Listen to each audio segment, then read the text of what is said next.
तो दोस्तों, मैं रोमी रक्षा आज मैं आपको पढ़ाऊंगी यहाँ पे अंतरिम सरकार का गठन। ठीक है, अंतरिम सरकार का गठन ये एग्ज़ाम में हमेशा आता है संविधान में। तो मेरा नाम रोमी रक्षा है। मैं Hindi polity and history with Romi के साथ, यानी कि मैं हिंदी पॉलिटी और हिस्ट्री पढ़ाती हूँ। ये आपका पॉलिटी है, ठीक। और ये खान सर की बुक है। मैंने ये पटना से स्पेशल मंगाया है, गोरखपुर में, क्योंकि मैं उनका क्लास कर चुकी हूँ। बहुत ही बेहतरीन उनके जो है शिक्षक वगैरह पढ़ाते हैं, उनकी बुक है। तो ये भी बहुत अच्छा है। ये सारे एनसीईआरटी पे डिपेंड है, ठीक है। सारे ये एनसीईआरटी ही है, ठीक है। तो व्याख्या भी है इसमें, एमसीक्यू वगैरह भी है, तो अच्छे से पढ़िएगा। इसके बाहर नहीं आना है, तब जान लीजिएगा।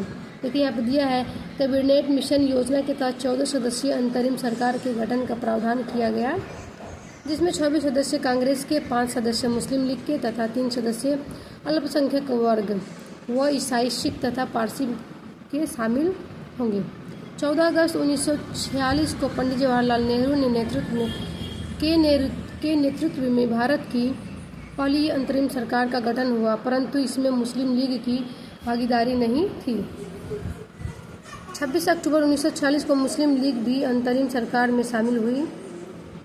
इस अंतरिम सरकार में डॉक्टर राजेंद्र प्रसाद के पास खाद्य एवं कृषि विभाग था। अंतरिम सरकार का मंत्रिमंडल, उदय और विभाग, ध्यान दीजिएगा, उदय और विभाग। पंडित जवाहरलाल नेहरू इसके सदस्य थे। कौन सदस्य है ये? विभाग, कार्यकारी परिषद के उपाध्यक्ष, विदेश तथा राष्ट्रमंडल से संबंधित मामले, इसके सदस्य थे जवाहरलाल नेहरू। फिर सरदार वल्लभ भाई पटेल, ये गृह मंत्री थे। वहाँ पे सूचना प्रशासन तथा रियासत संबंधी मामले में थे, ठीक। फिर श्री राजगोपालचारी, ये शिक्षा मंत्री थे। जहान मथाई, उद्योग तथा आपूर्ति। CH भाषा, कार्य खान तथा बंदरगाह। बलदेव सिंह, रक्षा। जगजीवन राम, श्रम। डॉक्टर राजेंद्र प्रसाद, खाद्य एवं कृषि। अरुणा आसफ अली, रेलवे। लियाकत अली खान, वित्त मंत्री। जोगेंद्र नाथ मंडल, विधि। अब्दुल रब निस्तार, संचार। आई चुंदरीगढ़, वाणिज्य। और गजनफर अली खान थे, स्वास्थ्य, ठीक है। तो चलिए थोड़ा सा आगे इसको पढ़ लेते हैं हम लोग। ये भारतीय स्वतंत्रता अधिनियम 1947, माउंट टेबल योजना के तहत 7 जुलाई 1947 को ब्रिटिश संसद में भारतीय स्वतंत्रता अधिनियम प्रस्तुत किया गया, जो 18 जुलाई 1947 को पारित हुआ। इस अधिनियम के तहत निम्नलिखित प्रावधान किए गए हैं। भारत और पाकिस्तान 2 स्वतंत्र और संप्रभुत्व राष्ट्र की स्थापना की जाएगी। दोनों देशों को संविधान निर्मात्रित सभा के गठन का अधिकार प्राप्त होगा।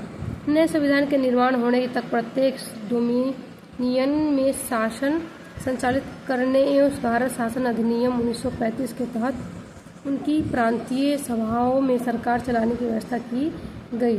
अब यहाँ पे स्वतंत्र भारत का पहला मंत्रिमंडल, ठीक, वहाँ पे जो हमने पढ़ा था अंतरिम सरकार, ठीक, लेकिन यहाँ पे मंत्रिमंडल है, ठीक है।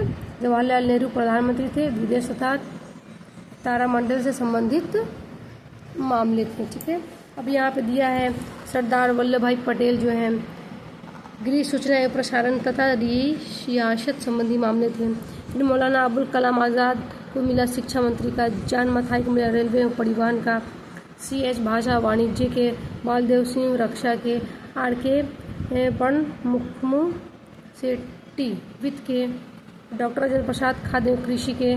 राजकुमारी अमृता कौर, स्वास्थ्य के। डॉक्टर BR अम्बेडकर, विधि कानून। रफ़ी अहमद किदवई, संचार के। डॉक्टर श्यामा प्रसाद मुखर्जी, उद्योग एवं आपूर्ति। हरविष्णु गाडगिल, कार्य खान एवं ऊर्जा के। जगजीवन राम, श्रम के, ठीक। संविधान सभा का गठन, कैबिनेट मिशन योजना की संस्तुति पर नवंबर 1946 में संविधान सभा का गठन किया गया। इसके तहत संविधान सभा की कुल सदस्य संख्या 389 निर्धारित हुई, जिनमें 252 ब्रिटिश प्रांतों के प्रतिनिधि भी, 4 चीफ कमिश्नरी प्रांतों के प्रतिनिधि और 93 देशी रियासतों के प्रतिनिधि। अब यहाँ पे विशेष चीज़, इसको ध्यान दीजिएगा। चीफ कमिश्नरी प्रांतों में अजमेर व मारवाड़, राजस्थान, बलूचिस्तान, कुर्ग, कर्नाटक और दिल्ली शामिल थे। संविधान सभा के सदस्यों का निर्वाचन अप्रत्यक्ष रूप से प्रांतीय विधानसभाओं के सदस्यों द्वारा किया जाना था। संविधान सभा के लिए चुनाव जुलाई 1946 में हुए। ब्रिटिश भारत के लिए आवंटित 296 सीटों के निर्वाचन में भारतीय राष्ट्रीय कांग्रेस को 280 सीटें, मुस्लिम लीग को 73 सीटें तथा अन्य दलों को 15 सीटें प्राप्त हुई। संविधान सभा में महिला सदस्यों की संख्या 15, अनुसूचित जाति के सदस्यों की संख्या 26 तथा अनुसूचित जनजातियों की सदस्यों की संख्या 33 थी। संविधान सभा में डॉक्टर भीमराव अम्बेडकर का निर्वाचन बॉम्बे प्रेसिडेंसी से हुआ था। ये पहले बंगाल प्रेसिडेंसी निर्वाचित हुए थे।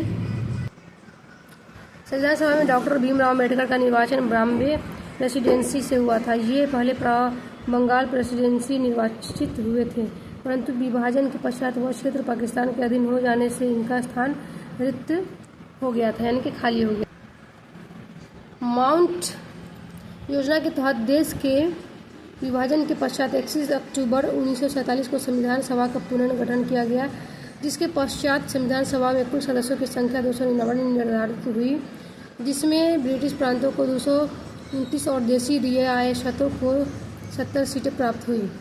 9 दिसंबर 1946 को संविधान सभा की पहली बैठक हुई। इस बैठक में डॉक्टर सच्चिदानंद सिन्हा को अस्थायी अध्यक्ष चुना गया। मुस्लिम लीग ने इस बैठक का बहिष्कार किया। नतीजा बैठक में केवल 207 सदस्यों ने ही लिया।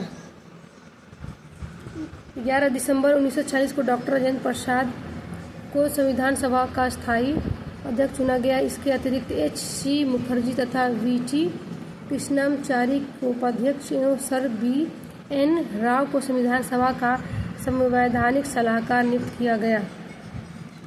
13 दिसंबर 1946 को पंडित जवाहरलाल नेहरू ने संविधान सभा के समक्ष उद्देश्य प्रस्ताव प्रस्तुत किया। इस उद्देश्य प्रस्ताव में कुल 8 अनुच्छेद शामिल थे। प्रारंभ में डॉक्टर भीमराव अम्बेडकर और M.R. जयकर ने उद्देश्य प्रस्ताव का विरोध किया था, परंतु 22 जनवरी 1947 को संविधान सभा ने सर्वसम्मति से उद्देश्य प्रस्ताव को स्वीकार कर लिया था।